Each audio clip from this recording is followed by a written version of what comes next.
Gravando.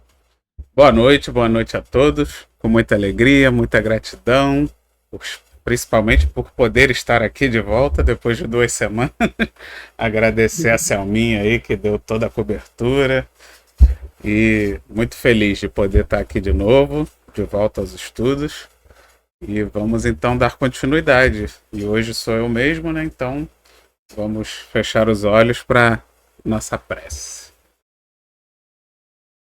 Obrigado, Senhor, por mais essa oportunidade de estudo que a nossa querida Casa de Emmanuel nos dá, que possamos nos aprofundar nessas palavras de Emmanuel, procurando realmente todo o conhecimento que existe nessas mensagens para poder melhorar o nosso conhecimento da vida espiritual, da importância da evolução, de termos um controle de prioridades do nosso tempo, e tudo isso que vai contribuindo para a nossa evolução possa adentrar no mais profundo de nossa alma, nos dando a transformação real, a transformação verdadeira, e não só a aparência. Nos ajuda, Senhor. Coloca dentro do nosso coração esse conhecimento, e que principalmente ele se transforme em transformação de práticas e hábitos em nossas vidas. Que assim seja, e graças a Deus. Então, o estudo de hoje, vamos compartilhar aqui na tela o nosso livro. São tantas telas abertas.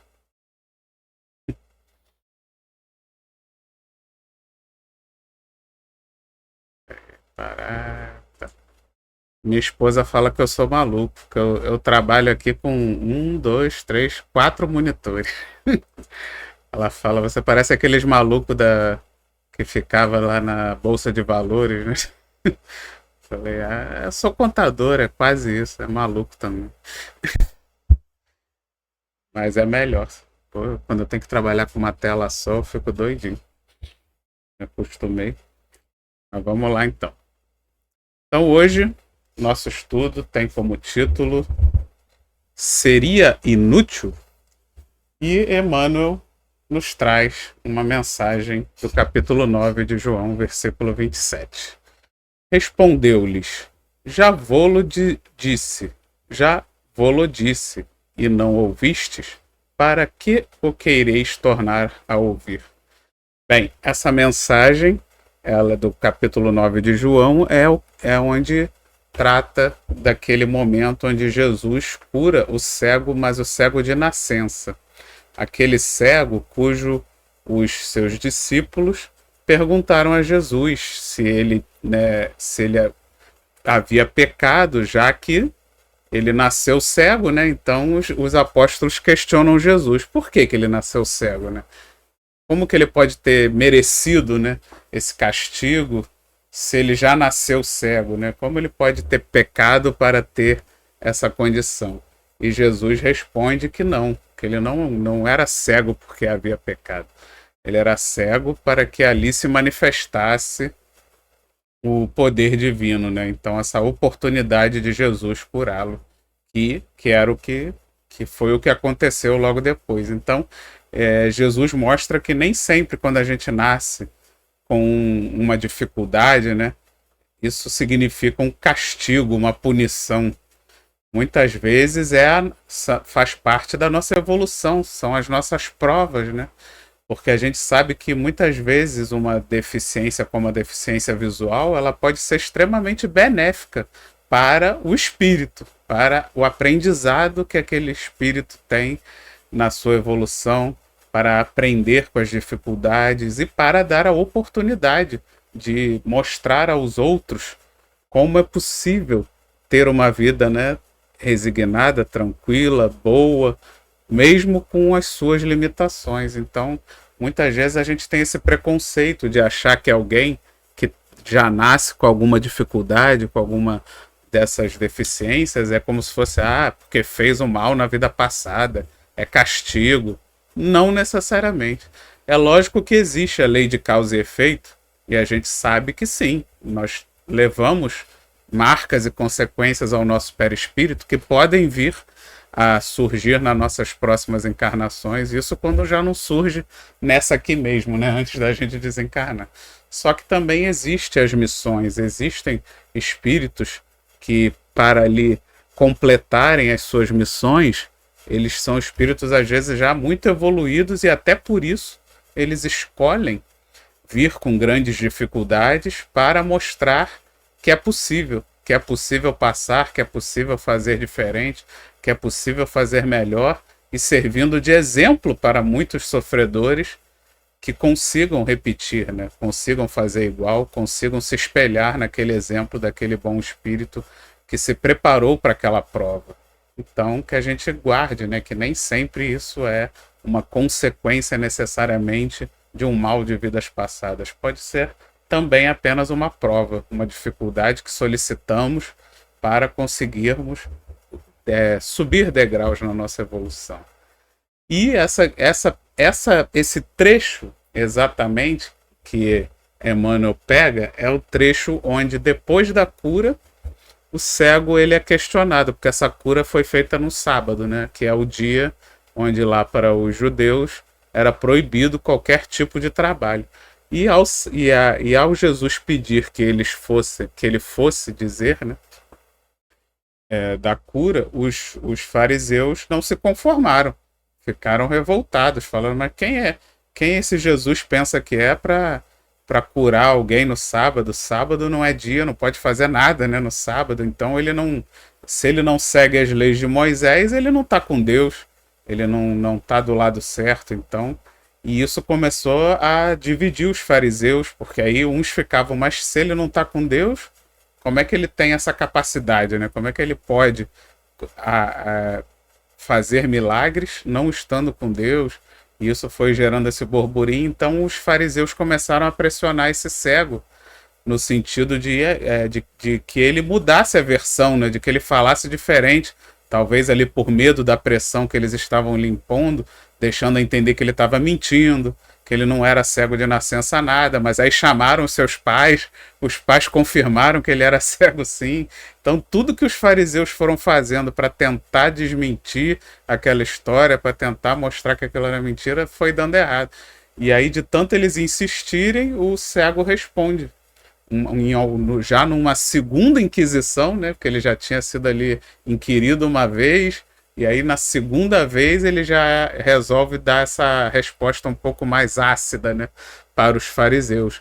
Porque aos fariseus perguntarem a mesma coisa de novo, se era Jesus mesmo, e ele já tinha dito que era Jesus sim, e que tinha feito o milagre, ele resolve. Aí eu peguei aqui a resposta completa, né? Porque o Emmanuel tira o finalzinho da resposta. Deixa eu só achar aqui, ó. Que ele fala: já vô-lo disse e não ouvistes. Por que o quereis tornar a ouvir? E aí ele continua: quereis vós também fazer-vos seus discípulos?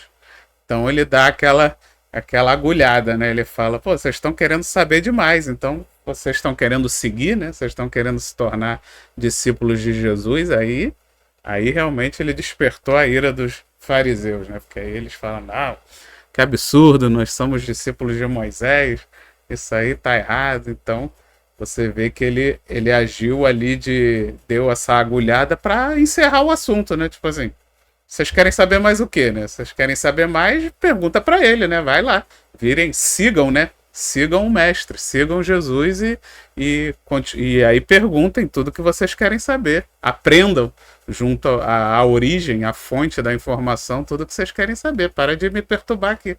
O que eu tinha para falar, eu já falei.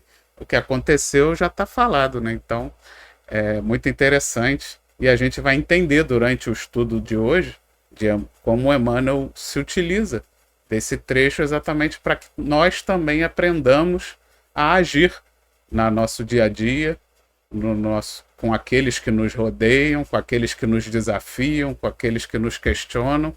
Temos que também aprender com esse cego de nascença como devemos então agir diante dessas situações.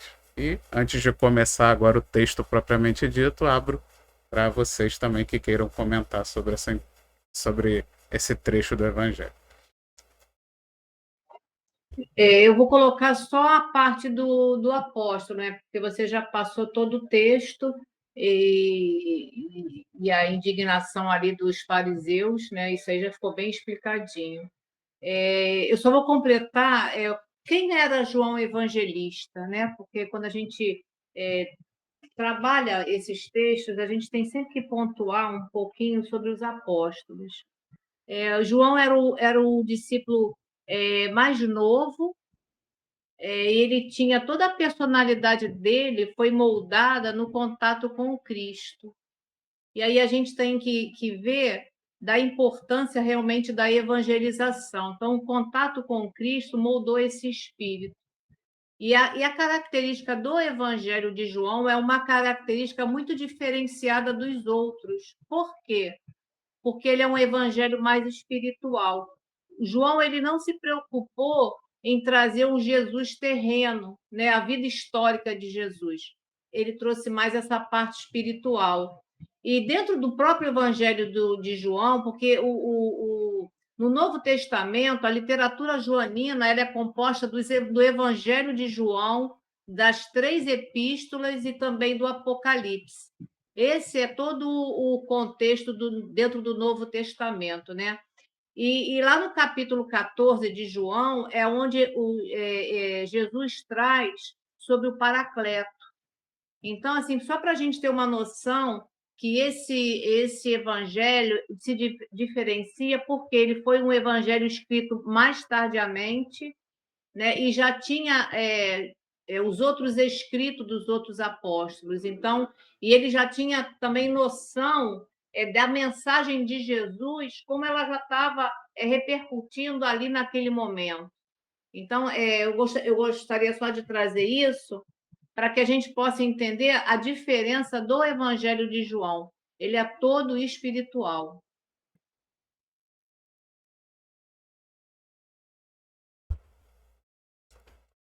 Mais alguém? Então, vamos em frente. É muito frequente a preocupação de muitos religiosos no sentido de transformarem os amigos compulsoriamente, conclamando as suas convicções particularistas. Quase sempre se empenham em longas e fastidiosas discussões, em contínuos jogos de palavras, sem uma realização sadia e edificante. Coração sinceramente renovado na fé, entretanto, jamais procede assim. Então, é muito comum, né? É muito comum que a gente tenha esse ímpeto de querer converter todo mundo que está à nossa volta, né? A gente se empolga conforme a gente vai estudando, a gente vai conhecendo, a gente vai sentindo a transformação na nossa vida, como que isso nos fortalece, principalmente quando a gente passa às vezes por dificuldades, por problemas, e aí a gente vê o quanto aquele conhecimento, pelo menos aqui no nosso caso espírita, mas mesmo em outras religiões, porque a base cristã, né, o evangelho do Cristo está presente em muitas religiões, inclusive religiões que nem citam o Cristo, como o budismo, mas que vem da origem, né, a origem do conhecimento, da moral, vem dos espíritos. E então é possível adquirir de várias fontes. E aí a gente se sente empolgado, a gente quer que o outro sinta o que a gente sente, a gente quer se aperfeiçoar, aprender, falar bonito, para chamar atenção, para fazer com que os outros ouçam, escutem. Só que a gente tem que ter esse cuidado, a gente tem que ter esse cuidado de não querer privilegiar tanto a estética, tanto as frases, as palavras, ou até mesmo a nossa aparência, equipamentos, os pirotécnicos, né? Querer chamar a atenção, a gente tem que procurar chamar a atenção, como ele bota ali, que quem está realmente sincero na fé, ele não vai querer chamar a atenção desse jeito, ele vai querer chamar a atenção pelas obras, pelo exemplo, pelo trabalho, pela transformação real que acontece na sua vida e que as pessoas vão observar você querendo ou não, né? Que são quem está realmente no seu dia a dia, quem está perto de você, é que te conhece de verdade e que vai observando essas transformações reais, né? E não aquelas que muitas vezes a gente quer fazer de aparência, e aí quer ficar bonito, botar uma roupa bonita, ter um equipamento bom, que vai fazer um vídeo bonito, e aí eu vou começar a falar bonito, e tudo isso chama atenção, né? Mas isso não tem que ser o mais importante. Isso pode ser importante, pode ser uma ferramenta. Ninguém está dizendo se você, né, se você pode se aprimorar na fala, se você pode se aprimorar na estética. Isso não necessariamente é um problema. Agora, essa não pode ser a prioridade, essa não é a razão da gente estar evoluindo, da gente estar estudando, da gente estar praticando. Em primeiro lugar, a gente tem que realmente querer a nossa transformação interna, a gente tem que se esforçar para fazer diferente de verdade, né? E não só na estética, não só nas palavras. É preciso que essa transformação venha de dentro. E principalmente não devemos perder tempo tentando abrir os olhos de cegos do espírito. Que isso também é muito comum. A gente começa, como ele bota ali, né? A gente quer transformar os outros compulsoriamente. Né? A gente quer obrigar os outros a ver e a sentir o que a gente já vê e sente. E não é assim que funciona. A gente não vai obrigar, a gente não existe esse poder de você. Você não consegue transmitir para o outro o que você está sentindo, o que você está percebendo, o que você está enxergando. Isso não é possível, não tem como.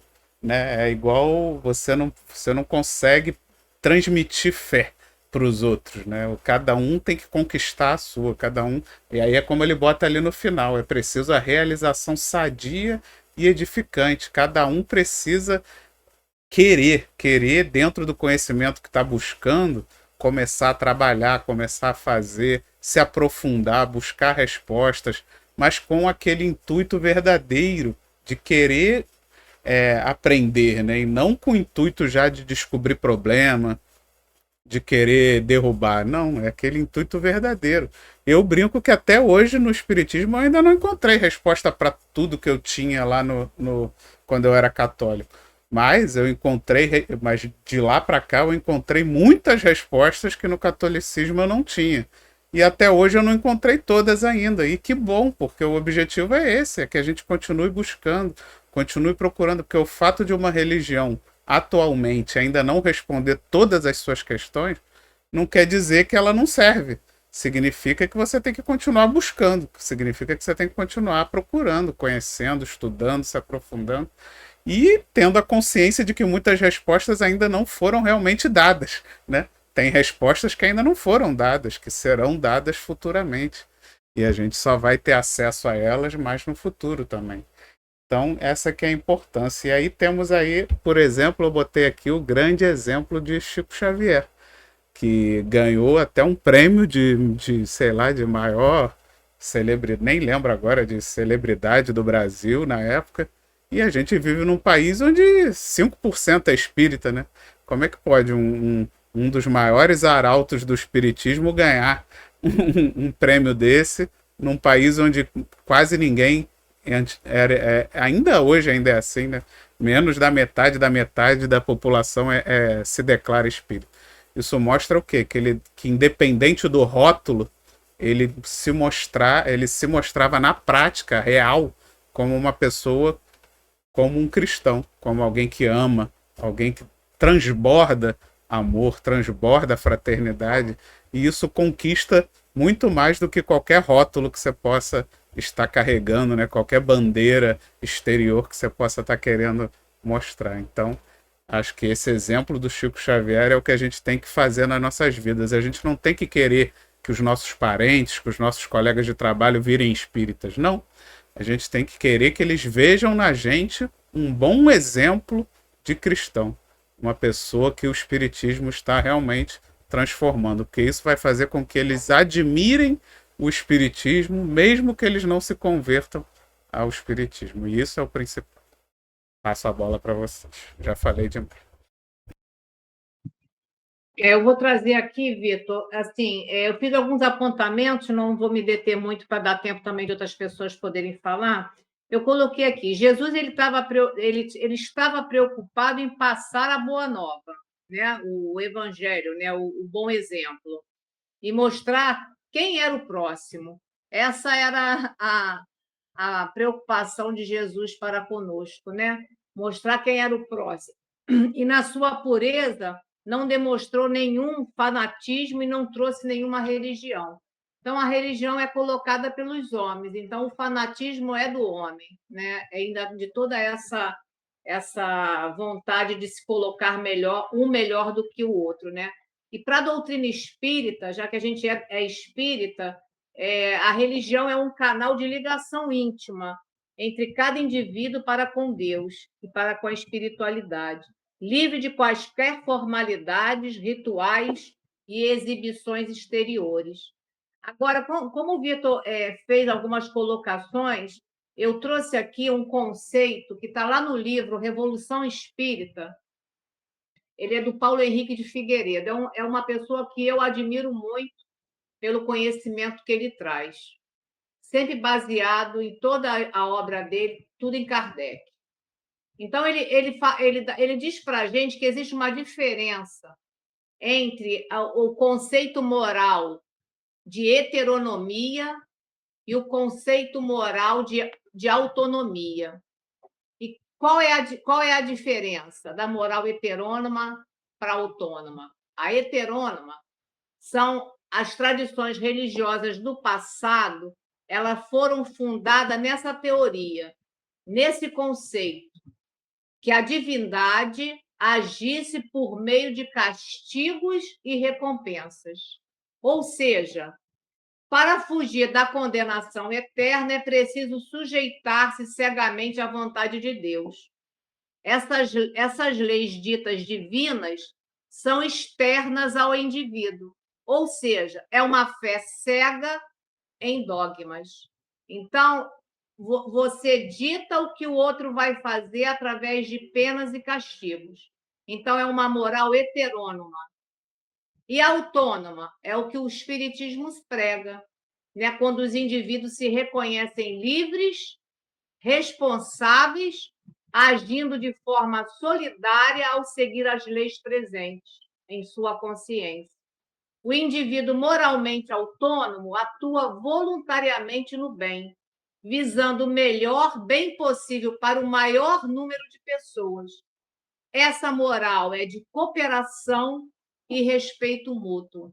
Então, quando a gente lê essa fala de Emmanuel, né, dessa preocupação dos religiosos em impor a sua vontade, os seus conceitos, então a gente traz aqui esses dois conceitos, do que é heterônomo e conceito autônomo. E a gente tem que seguir pelo quê? Pela autonomia, porque a gente somos seres livres, né? E podemos, estamos num país que a gente pode escolher a religião que a gente quer abraçar, e a gente não precisa de um Deus que castiga, né? Isso foi lá no passado.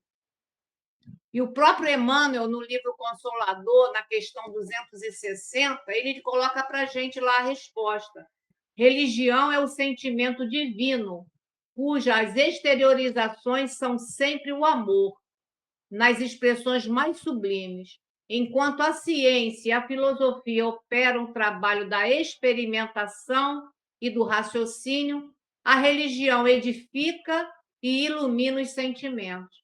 Então, há necessidade não de imposição, mas de escolha, escolha livre, consciente, porque o que vai determinar, né, o segmento, né, do que a gente precisa fazer é a gente se basear no Evangelho de Jesus, né? Se a gente sair desse Evangelho, a gente entra nessa fé cega e em dogmas. Deixa eu aproveitar também vocês deixaram, quer dizer, assim, a janela bem aberta, e até do que nós tínhamos também procurado para fazer uma pesquisa em relação ao estudo de hoje, já foi falado, é a força do exemplo. Tá?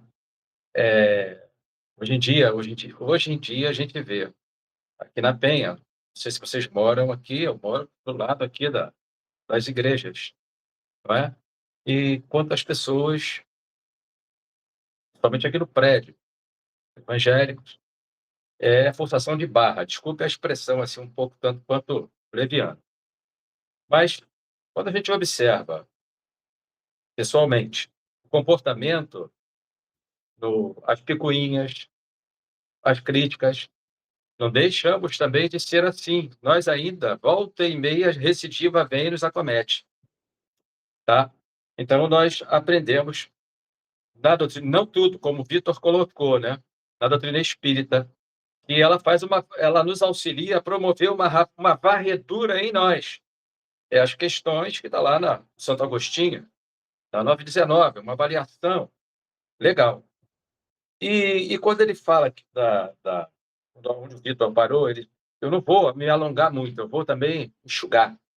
Ele coloca assim: o coração sinceramente renovado na fé, entretanto, jamais procede assim. Eu pensei na lei do trabalho, você também estava, ou, se eu não me engano, a Júlia acho que estava, foi ontem que o Marco Aurélio falou da lei do trabalho, né? Na questão 675, e eu até selecionei aqui, lei do trabalho. Por trabalho se deve entender as ocupações materiais, né? A resposta: não. O espírito trabalha assim como o corpo, toda ocupação útil é trabalho. Então, a gente faz uma leitura, como no caso aqui, essa heteronomia, né? Não é heteronomia,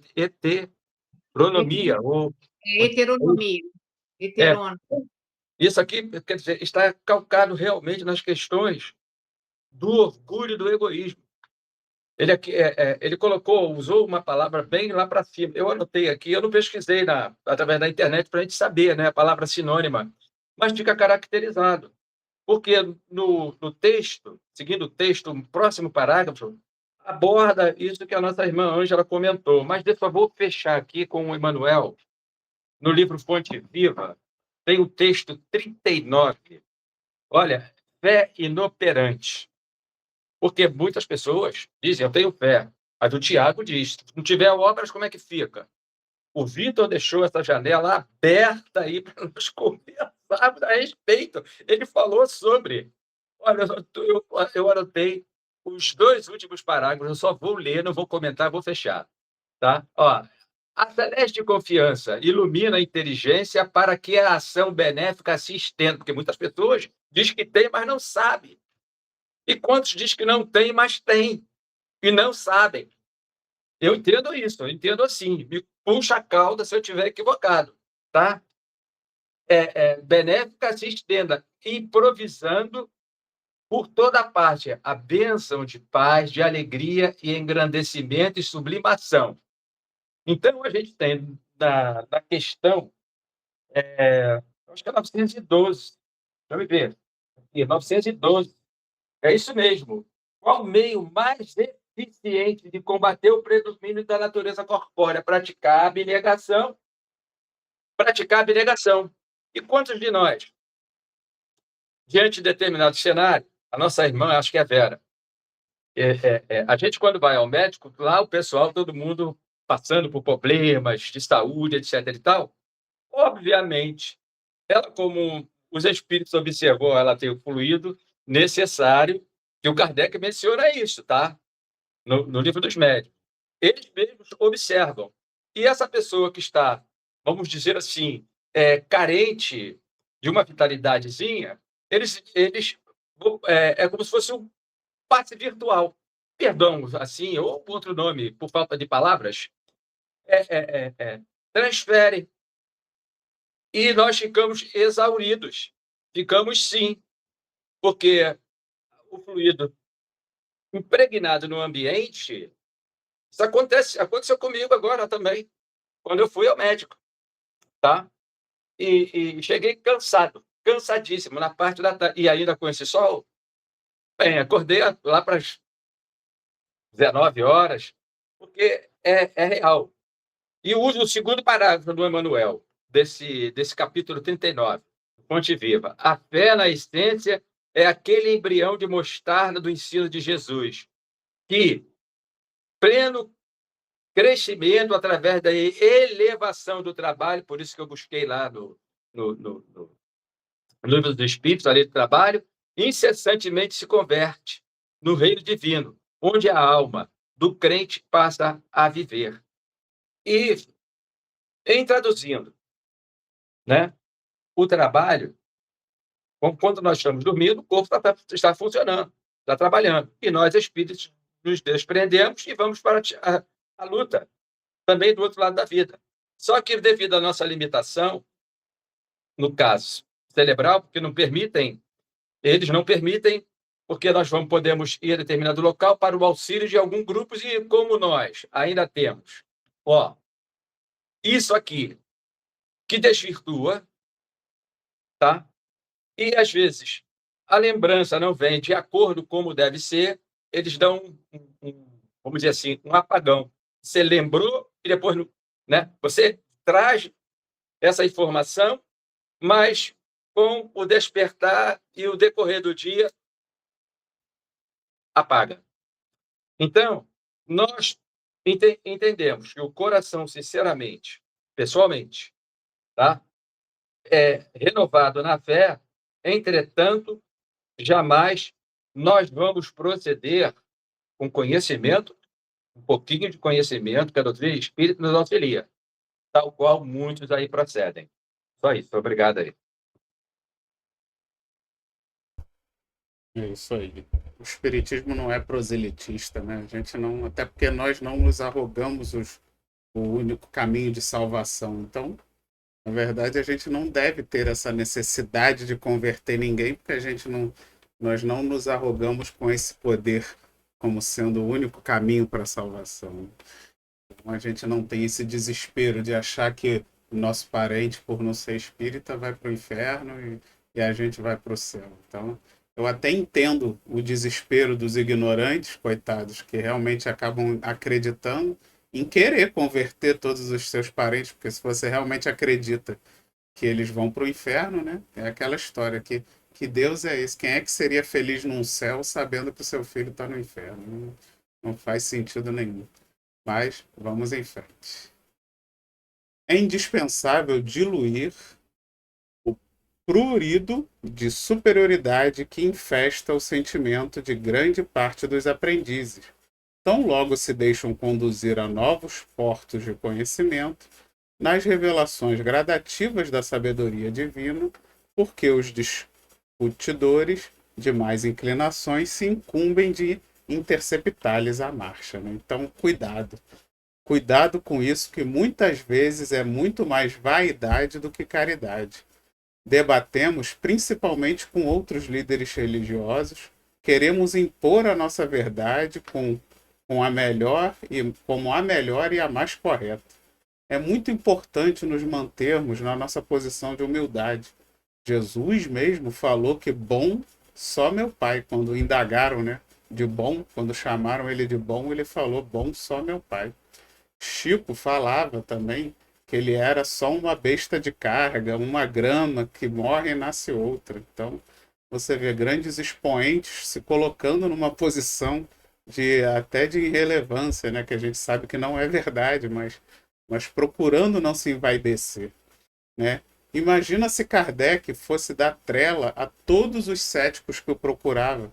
Não teria feito metade da sua obra, perdendo tempo tentando convencer aqueles que não querem ser convencidos.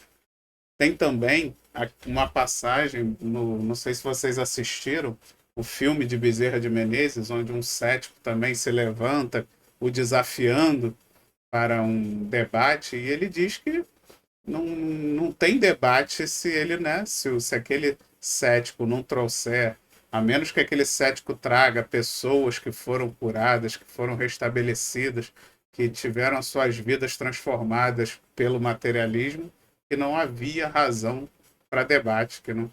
e aqui eu ainda levanto mais uma questão, porque nesse parágrafo ele levanta muito a questão dos aprendizes, que eu interpretei aqui como sendo os novatos, né? Pessoas que estão iniciando seus estudos e que muitas vezes é um momento que gera muita empolgação, né? Gera muito furor. Até é uma junção, né, da idade, que geralmente são pessoas mais jovens, com pouco conhecimento mesmo, né, de estar começando ali a aprender aquilo. E isso muitas vezes pode ser a pegadinha, né, porque na verdade você ainda não tem um conhecimento robusto da questão e já se coloca a debater com outras pessoas, às vezes de outras religiões, aquele assunto.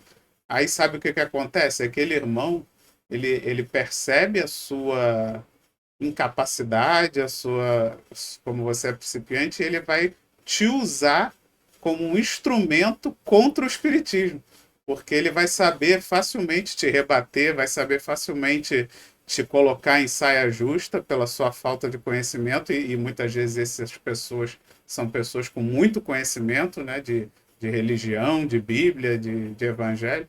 Então eles vão te colocar numa saia justa e você que estava ali, de repente, na maior boa vontade, querendo trazer aquele pouquinho de conhecimento que você já obteve, você vai ser usado como instrumento para mostrar que o espiritismo está errado, que o espiritismo é ruim. Então vai voltar contra você, né? Então a gente tem que ter esse cuidado. A gente não tem que ficar se colocando em debates, em desafios com pessoas que não têm o menor interesse em conhecer a doutrina espírita, com pessoas que, na verdade, não têm o menor interesse de compreender a doutrina espírita. Pessoas que só têm um interesse ali escondido de difamar, de falar mal, de fazer contra. Então, o que, que você vai fazer nesses lugares? O que, que você vai perder seu tempo? O que, que você vai fazer? Você faz a sua parte, você continua falando para quem quer ouvir, para as pessoas que desejam, para as pessoas que querem receber sinceramente. E aqueles ali que só querem difamar, que só querem fazer o mal, que só querem contrapor, deixa eles fazerem isso por conta deles. Eles é que você não se coloque como um instrumento para facilitar na difamação da doutrina espírita.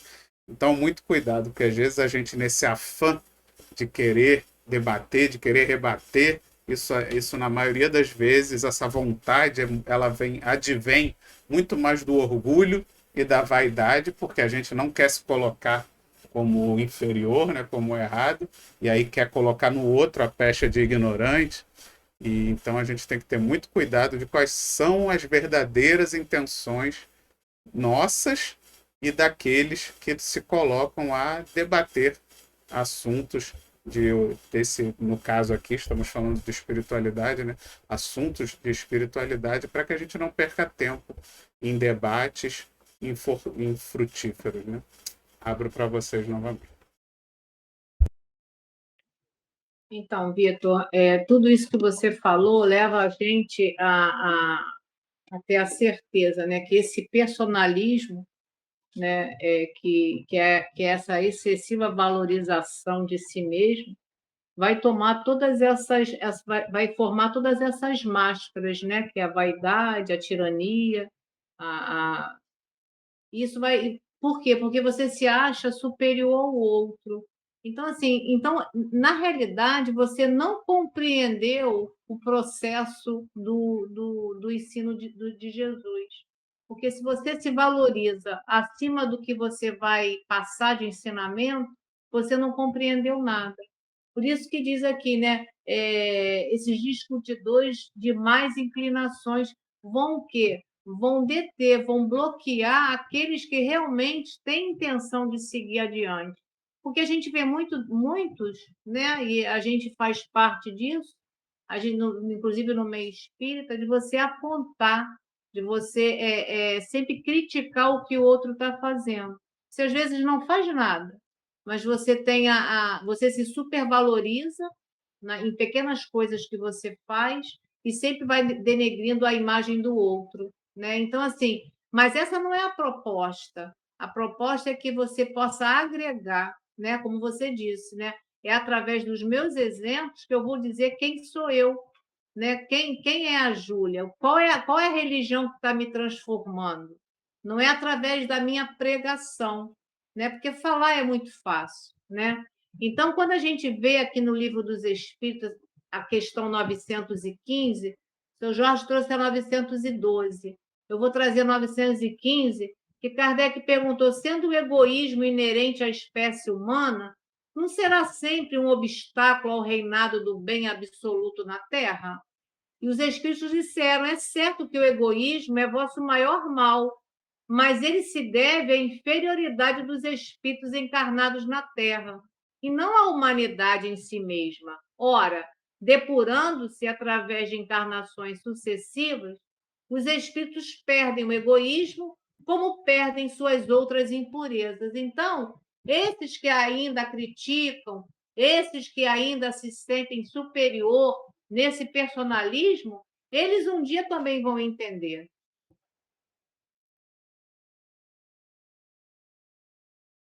Mais alguém? Pode falar, seu João. Pode falar. Sou eu? Sim. Pode? É rapidinho. Pegando o gancho aí que a Júlia deixou. É indispensável diluir o prurido. O que é prurido? Por exemplo, você pode ter uma doença. Essa doença é o orgulho e o egoísmo. Vamos para o físico. Você tem, às vezes, uma urticária. Você pode ter um processo alérgico, né? Uma coceira, assim, que você faz uso de determinados medicamentos e não obtém resposta. É isso. Esse é o prurido. E, de repente, um prurido desse está na área onde? Qual? Intestinal, ou no grosso ou no delgado, tá? Decorrência da alimentação. Pular essa parte aí. Vamos lá. Eu estou falando isso porque a gente foi lá e deu uma olhadinha, tá? Que eu não sou médico, não, hein? Então, para ser o mais rápido possível, tá? A maioria desses nossos irmãos, alguns têm isso aqui, ó, bem desenvolvido. Área intelectual. Mas essa inteligência dessas criaturas, um dia, quando despertar, mesmo estando não sendo espírita, pronto, tá? Essas criaturas irão exercer, tá? Digamos assim, um comportamento ímpar diante do cenário, tá?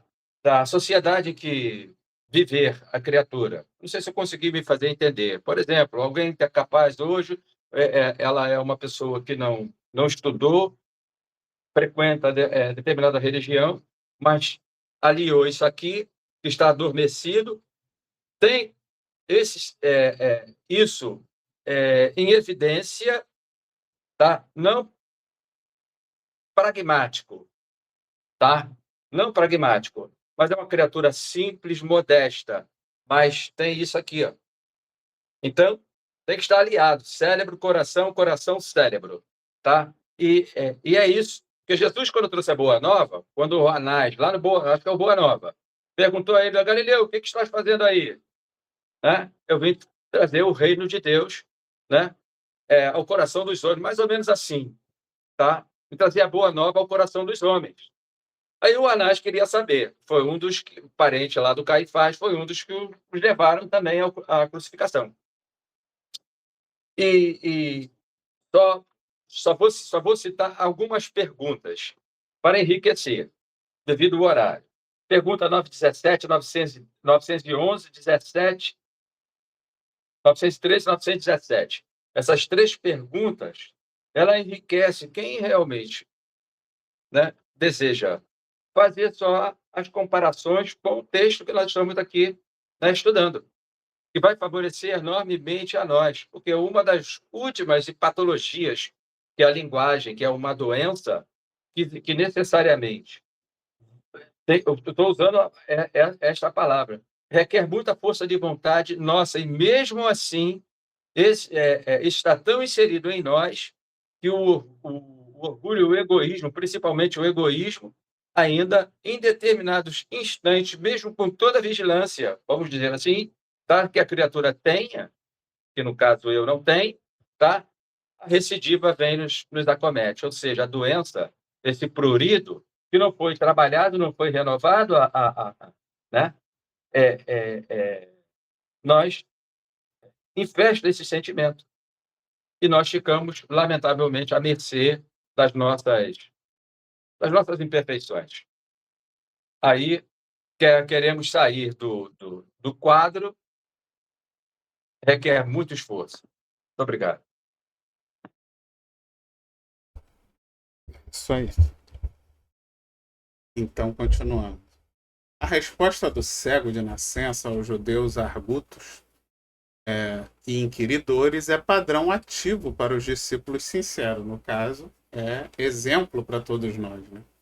Lógico que o seguidor de Jesus não negará um esclarecimento acerca do Mestre, mas se já explicou o assunto Se já tentou beneficiar o irmão mais próximo com valores que o felicitam, sem atingir o alheio entendimento, para que discutir? Se o homem ouviu a verdade e não a compreendeu, fornece evidentes sinais de paralisia espiritual. Ser-lhe-á inútil, portanto, escutar repetições imediatas, porque ninguém enganará o tempo, e o sábio que desafiasse o ignorante rebaixaria-se ao título de insensato.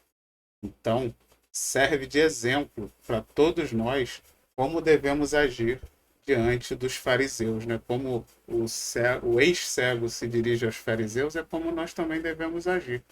Não devemos nunca negar quem nos pede informações, quem nos busca, né? Porque é muito comum, eu recebo muitos questionamentos sobre o espiritismo de pessoas sinceras, que você percebe que elas não estão ali de maldade, elas não estão querendo me rebater, elas estão realmente querendo entender, conhecer, né? A maioria não se converte, mas fica curioso, está querendo realmente entender. Então eu tenho a maior boa vontade para explicar dentro das minhas condições. Mas a gente não deve perder tempo com aqueles que realmente você já sabe que são, que têm os seus próprios interesses, né? São pessoas que estão ali com o objetivo de destruir aquela ideia. Eles não querem conhecer, não querem obter conhecimento, eles querem obter ferramentas para implodir aquela ideia, porque são lideranças religiosas, muitas vezes, que sabem que se aquelas ideias se propagarem, elas vão, na verdade, mudar o seu status quo, né? Vão tirar eles dessas posições de poder, vão mudar ou vão obrigar. Porque se ele mesmo aceitar que aquilo que você está falando é a verdade, eles serão obrigados a se auto-saírem, né, dessas posições, porque se eles passam a acreditar, se eles passam a levantar a mesma bandeira, eles vão ter que se auto-sabotar, materialmente falando, né? Lógico que espiritualmente eles vão estar fazendo um bem, mas materialmente, muitas vezes, para que a gente consiga fazer esse bem em nossas vidas, nós temos que nos sabotar materialmente, temos que abrir mão de certas posições, de certas regalias, de certos poderes que muitas vezes são adquiridos de forma não muito morais, né? Não muito corretas. E aí abrir mão disso é muito complicado. Então, era o caso dos fariseus, né? E o cego sabia que aqueles fariseus não estavam dispostos a aceitar Jesus, não estavam dispostos a abrir mão dos seus poderes e das suas posições sociais. Eles podiam até acreditar, como acontecia, eles podiam ver Jesus curando alguém na frente deles, como muitas vezes aconteceu, eles não iam acreditar, iam dar um jeito de, ou mesmo que eles por dentro acreditassem, iam dar um jeito de que os outros não ficassem sabendo, né, de abafar o caso, de tentar desmentir, para que eles não perdessem seus postos. Então, olha que insensatez você, né, ficar perdendo tempo com esse tipo de pessoa. Você faz igual o cego fez, você passa o que você sabe, né? Não é para mentir, não é para se omitir. Você fala o que você sabe, o certo é isso, isso, e ponto final. E encerra o assunto. Não tem discussão, não tem debate, não tem bate-boca. Cada um segue o seu caminho. E aí, como ele bota, o tempo é o melhor remédio, né? O tempo vai fazer com que tudo se encaixe, aquele irmãozinho vai sofrer todas as consequências das escolhas que ele ainda faz em não abrir mão dos gozos materiais, aquilo vai ter consequências nas encarnações futuras e vindouras, e quando chegar o tempo certo, todos vão despertando, né? Aquela sementinha vai despertando. Então, devemos ter a fé de que o tempo e as sementes que a gente planta vão germinar no tempo certo, né? Não adianta a gente querer jogar água demais, né? Não, vou jogar mais água na planta que é para ver se ela cresce mais rápido. Isso não acontece. Aí foi quando eu lembrei de uma música que eu recebi do meu primo uma vez, não sei se vocês já ouviram, do grupo Casuarina, é um grupo é tipo lembra aquela música Trem das Onze, é aquele ritmo assim de antigamente que o próprio tempo dirá, né? O trecho da música, o próprio tempo dirá, água demais mata a planta. Então, E é a pura verdade, né? Porque realmente não adianta. Não adianta você estar ali, né? Quem cuida de planta. Eu não sou bom com planta, não. Eu não tenho dedo verde, não. Comigo as plantinhas morrem tudo. Mas quem tem dedo verde, né? Sabe que tem o tempo certo. Você tem, não adianta regar nem de mais, nem de menos. Não é porque você vou entupir de água, ela vai crescer rápido. Não, ela vai morrer. Então, a gente tudo tem seu tempo, a hora certa, né? Do jeito certo para acontecer. E não adianta a gente querer acelerar o processo que o tiro sai pela culatra. Aí acontece o contrário. Aquela pessoa, por exemplo, de tanto você perturbar ela com o espiritismo, leia Kardec, sei lá, você não pode, olha, de repente você tem algum parente seu que você acha que tem que virar espírita, aí você não dá nem bom dia, você encontra a pessoa, você manda ler Kardec, você manda, então essa pessoa vai odiar o espiritismo, né? Ela vai falar, o espiritismo é a coisa mais chata do mundo, não quero nem ouvir falar dessa desgraça. Então você vai fazer, você vira um propaganda ruim, né? Você vira um mau propagador do espiritismo. A pessoa passa a odiar o espiritismo por sua culpa.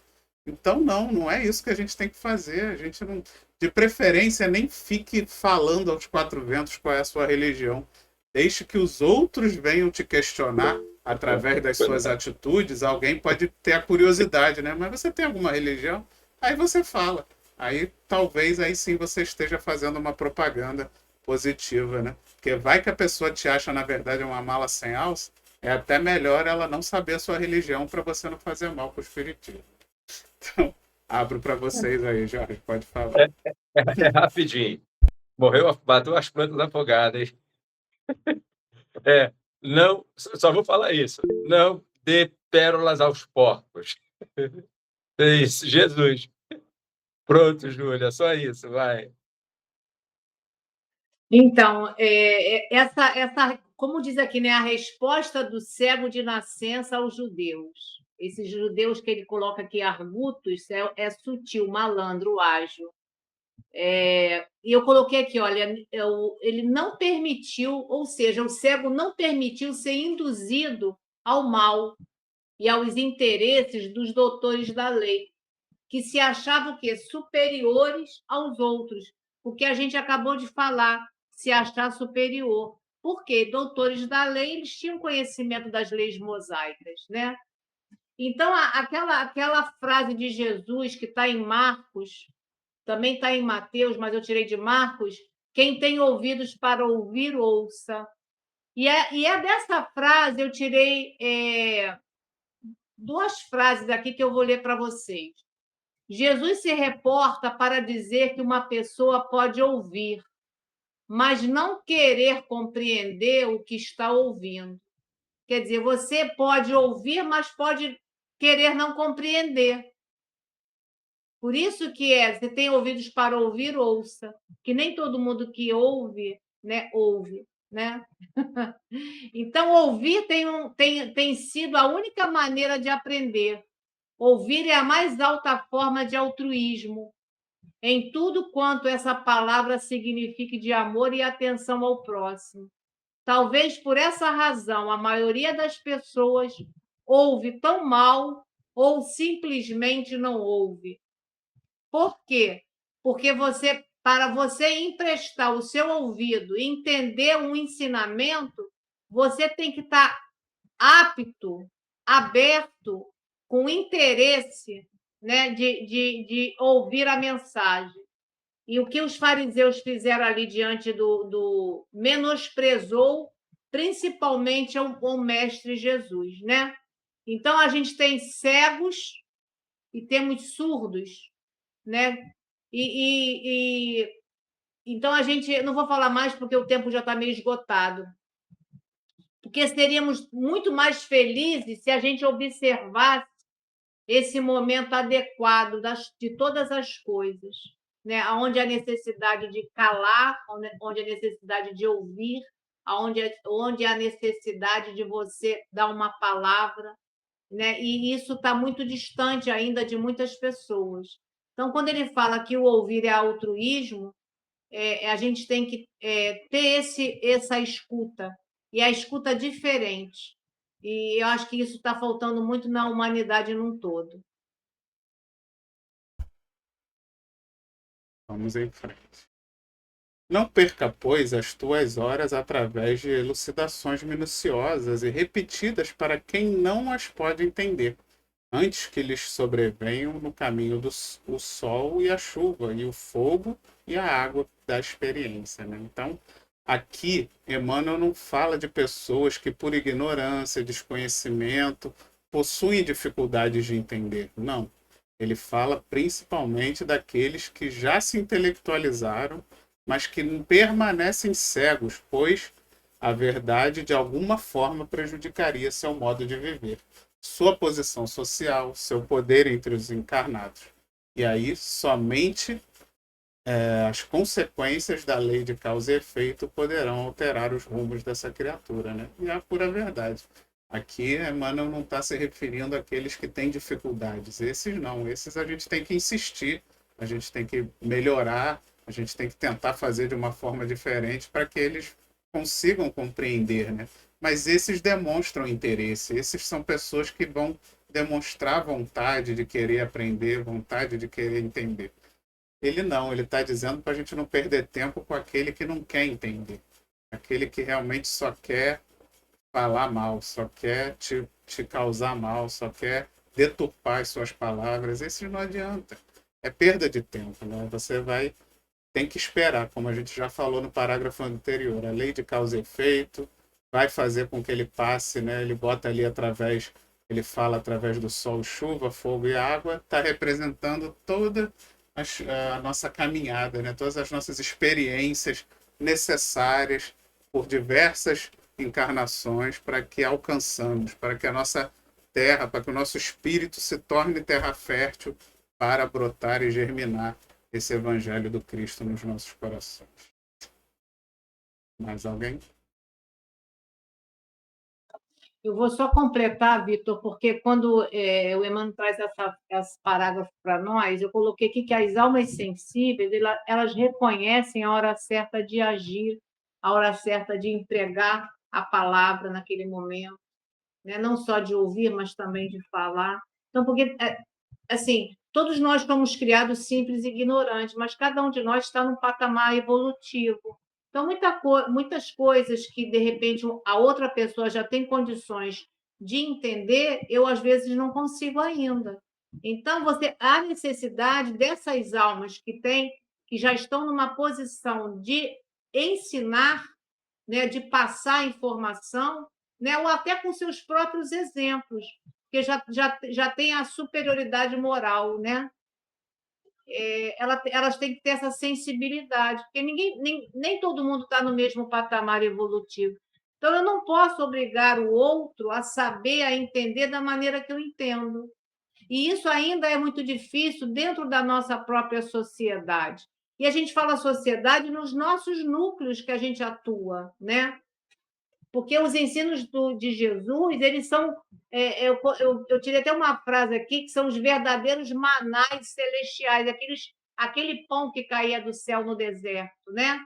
Que se multiplicam cada vez que conseguimos avançar um degrau na jornada da compreensão. Quer dizer, não adianta descer o pão do céu, o ensinamento, se eu não estou apta para recolher.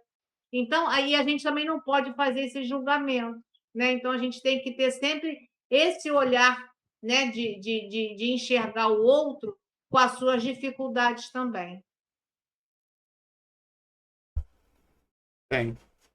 Por fim, tens 1000 recursos de trabalhar em favor do teu amigo, sem provocá-lo ao teu modo de ser e à tua fé. Com certeza, né?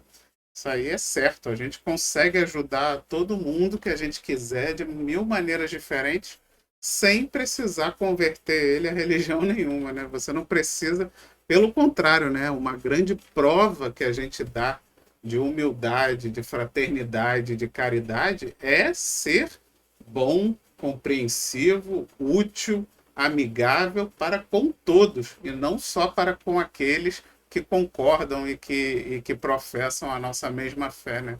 É importante que a gente seja bom e caridoso para com todos, inclusive para aqueles que não têm fé nenhuma. A gente precisa, pelo contrário, Jesus falou que veio para os doentes, e aí, então, Pelo contrário, aqueles que a gente acredita que estão num caminho pior, que estão passando por conhecimentos mais equivocados, esses são os com os quais a gente mais precisa ter paciência, caridade, carinho, compreensão, porque são os que provavelmente vão mais errar e estão numa ignorância maior, então merecem maior compreensão, merecem maior zelo de nossa parte. E não precisa, com certeza não só não precisa, como eu acho que não deve. A gente não deve usar a fé, usar o nosso modo de pensar como sendo uma régua, um balizador de nossas ações, de nossas ajudas que a gente possa estar aí distribuindo indistintivamente para todos aqueles que estão convivendo, né, durante essa encarnação conosco, todo o amor, todo o carinho, toda a caridade que tiver à nossa disposição. Abra aí para as considerações finais de vocês também. É, rápido. Ele diz, eu vou só ter aqui, amigo, vírgula, sem provocá-lo ao teu modo de ser e a tua fé.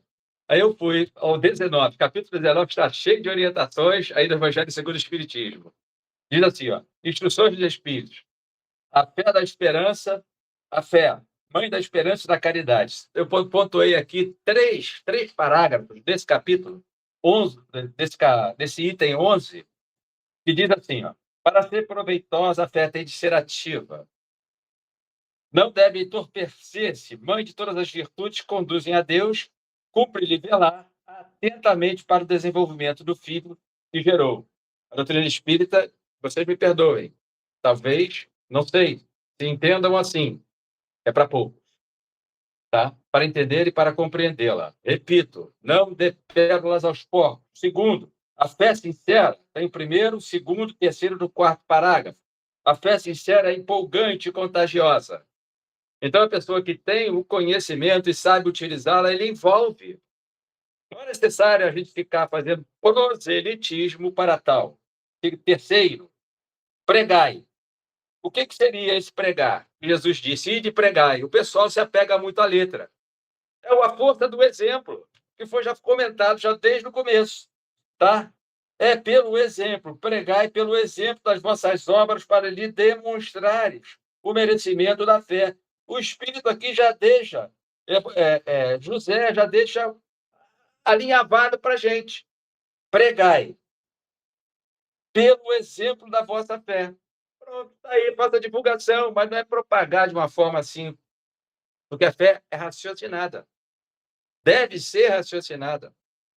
Não obtusa. Finalizando, para demonstrar o merecimento da fé, pregai a vossa esperança firme, com certeza, para lhe dar já ver a confiança que fortifica e põe a criatura em condições de enfrentar todas as vicissitudes da vida. E fechando com o Kardec lá, fé só o é aquele que enfrenta, né? Como é que é? Tentei o nome, eu esqueci, tá? Fé só o é aquele que enfrenta em todas as épocas da humanidade, através da razão. Ponto. Obrigado. Agora também vou ser breve, que o tempo está estourado. A gente falou muito, né, do que sabe, né, do que detém o conhecimento. E esse sábio, né, esse que sabe, se ele for desprovido, né, de humildade, como o Vitor acabou de falar, ele dá provas tão somente da ignorância. Então, assim, isso não aconteceu com Sócrates, considerado o maior sábio do seu tempo, que repetia sempre: só sei que nada sei. Então, esse é o maior sábio, né?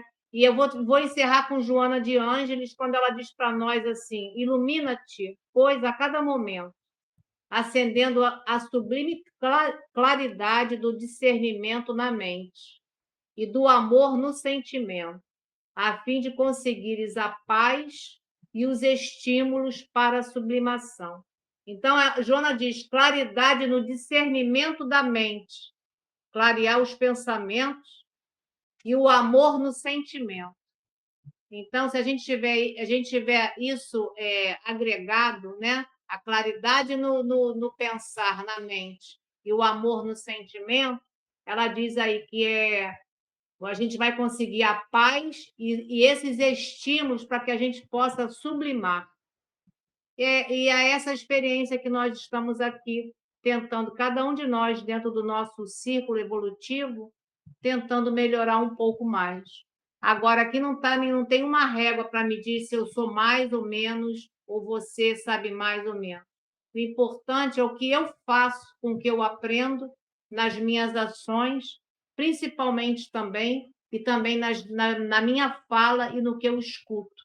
Será que eu escuto mesmo? Será que aqui está desperto já para ouvir o outro? Fica aí a dica aí para nós.